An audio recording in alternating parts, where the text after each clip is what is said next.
Thanks very much for staying with us. Time now for Eye on Africa with me, Georgia Cavan-Smith. Tonight, polls close in South Africa's national election. The vote is an important test for the remaining faith of voters in the ruling ANC party of President Cyril Ramaphosa after it took a beating under the leadership of former leader Jacob Zuma. Also, in Sudan, protesters say that the country's military rulers are stalling in their calls to hand over power to a civilian administration. Civilian leaders say that generals have been playing a game of smoke and mirrors by bringing up irrelevant issues. And Libyan Prime Minister Fayez Al-Sarraj is in France and meets with French President Emmanuel Macron in Paris as he continues his European search for allies as the latest flare-up of violence in and around Tripoli continues to claim lives. But first, polls closed on Monday night in South Africa's national election. The vote for a new parliament and 9 provincial legislatures is a litmus test for the remaining faith of the electorate in the ruling ANC party of President Cyril Ramaphosa. South Africans have become increasingly frustrated with the former Liberation Party that suffered under the allegations of corruption and abuse of power under former leader Jacob Zuma. Now, Ramaphosa took over last February, and though the party is likely to win a majority of the National Assembly's 400 seats, it's been undeniably weakened by rampant inequality, high unemployment, and high levels of crime and corruption in the country. Well, our Aisha Ismail is in South Africa and she's been following the voting day for us. Aisha, first up, how are things looking for the ANC? Well, the African National Congress is confident that it will be ruling South Africa after the votes have been counted, but it's all about the numbers. If the ANC loses support and President Cyril Ramaphosa does not fare as well as the ANC is expecting the African National Congress to fare, then this leaves President Cyril Ramaphosa vulnerable. It means that he would be able to be ousted just like his predecessor Jacob Zuma was. But of course, if he wins the overwhelming support and he gets a huge majority, it also then gives him the power to usher in reforms in order to boost the economy and to revive the economy again unhindered. And it also gives him the power to take on the enemies within the African National Congress. So again, it's all about the numbers, and we'll only know by Friday just by which margin the ANC has won, or whether they've whether they've received an overwhelming majority. But as I said, the ANC is confident that it will continue to rule. So who are these enemies within the ANC that you just mentioned? Well, it's no secret that the ANC is deeply divided. There are still factions within the ANC that are loyal to President Jacob Zuma.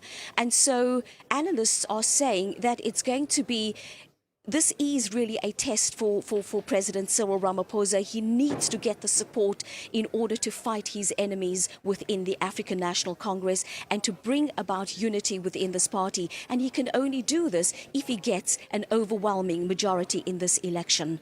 And outside of the ANC, who are the party's biggest challenges for its traditional base, and what are they offering that's any different? Well, 48 parties contested this election, but there are actually only 3 front runners. It's the African National Congress, it's the Democratic Alliance, who's the official opposition party in South Africa, and then, of course, there's the Radical Economic Freedom Fighters.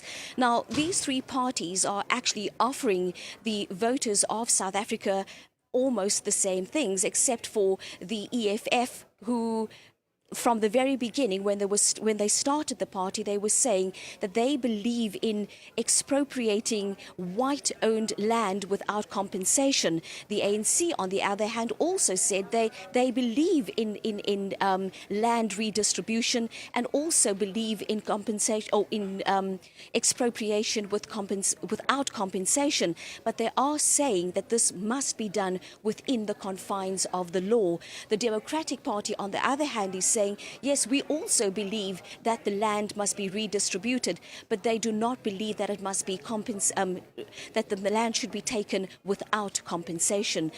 All three parties are offering to rebuild the economy. They're also talking about creating more jobs and giving people houses. So South Africans who went to the polls today had a difficult time in choosing exactly or in deciding exactly who they are going to vote for.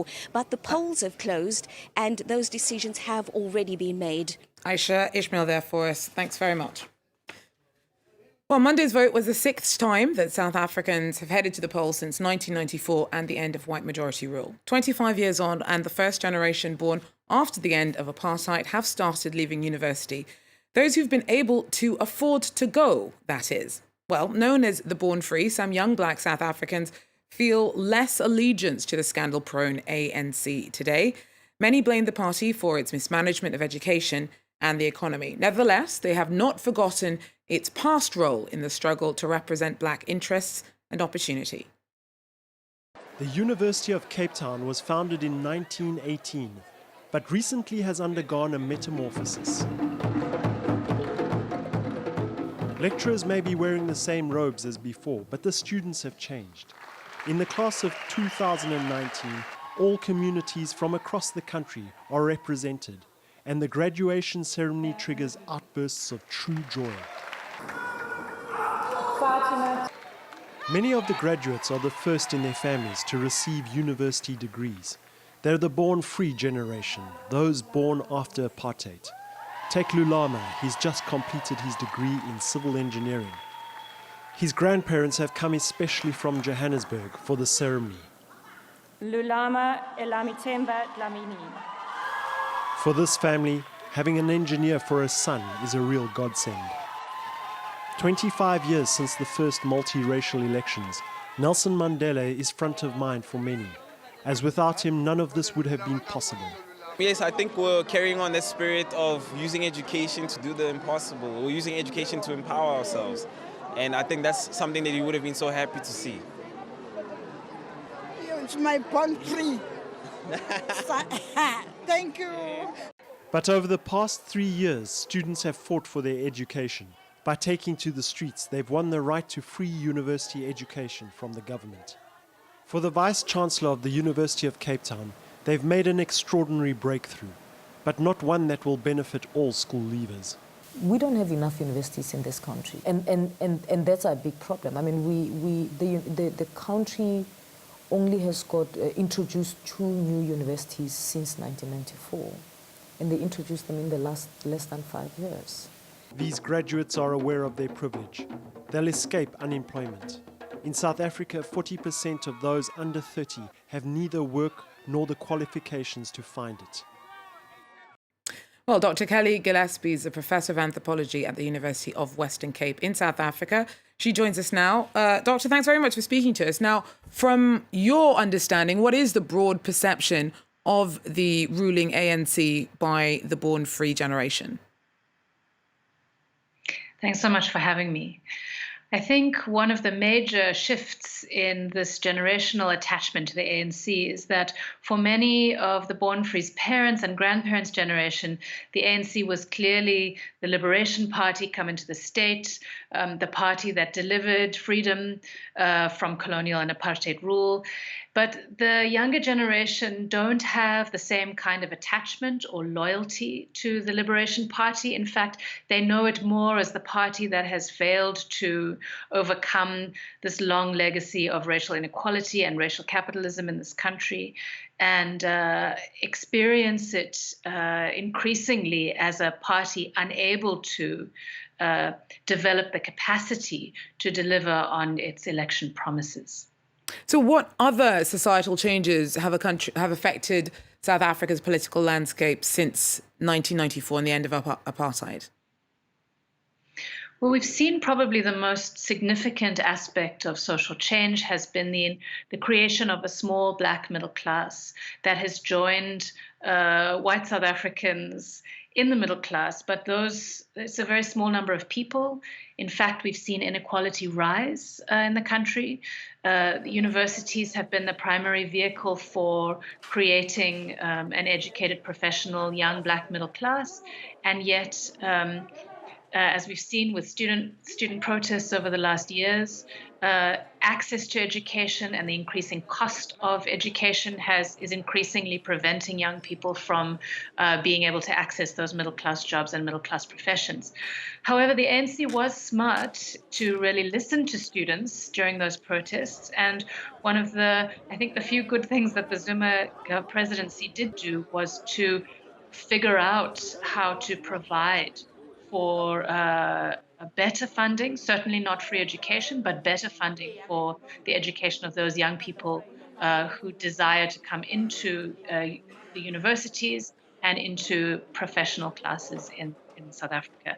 But this on the back of a country that, with a growing level of inequality, a huge percentage of young people who have very few prospects, very little likelihood of getting a job, and very little likelihood of getting access to the university education that can change their prospects for life. So I think for a lot of young people, they're eyeing the ANC. They are deeply suspicious of the promises that the ANC has been making over the past 25 years. And as such, the ANC is slipping from the kind of credibility that saw it come into power 25 years ago. Dr. Kelly Gillespie, thanks very much. Well, in other news, protesters in Sudan have accused the country's military rulers of stalling in efforts to hand over power to a civilian administration. The Military Council and the alliance representing protest groups have disagreed, particularly over the question of the role of Islamic Sharia law in legislation. Civilian leaders say that generals have been playing a game of smoke and mirrors by bringing up irrelevant issues. Footage from the upcoming report from our correspondent, Abdullah Malkawi, with the text by Nicolas Chemin. The protest is far from over in Sudan. The military rulers said they agreed to the overall proposals of the demonstrators, but that is not enough for all those who have been camping for weeks in Khartoum and who last month toppled Omar al-Bashir, who'd been in power for 3 decades. We will continue our struggle in May the same way we protested in April. We will only stop when the military council goes away, when the leaders of the former regime go away. We will not surrender. We are still standing. We are not satisfied with their proposals because their aim is for power to remain in the hands of the military. We believe this military council is just an extension of the former regime. Among other things, protesters and the military council disagree on the issue of Sharia, Islamic law. The document we have received failed to mention the sources of legislation. Our view is that the Islamic Sharia law and the local norms and traditions of Sudan should be the source of legislation. One of the main stumbling blocks is whether the future ruling council should have a civilian or military majority. To pacify protesters, the military leaders have fired senior Bashir aides and ordered the dissolution of a security agency that was linked to the former president's ruling Islamist party. Well, that's it for Iron Africa for now, but for more from the continent, do join us in about 45 minutes where we will be having a look at the conversation between Libya's Prime Minister Fayez Al-Sarraj whilst he's in France trying to drum up European support amidst escalating violence back home. That's it for now. Join us again if you can. Take care.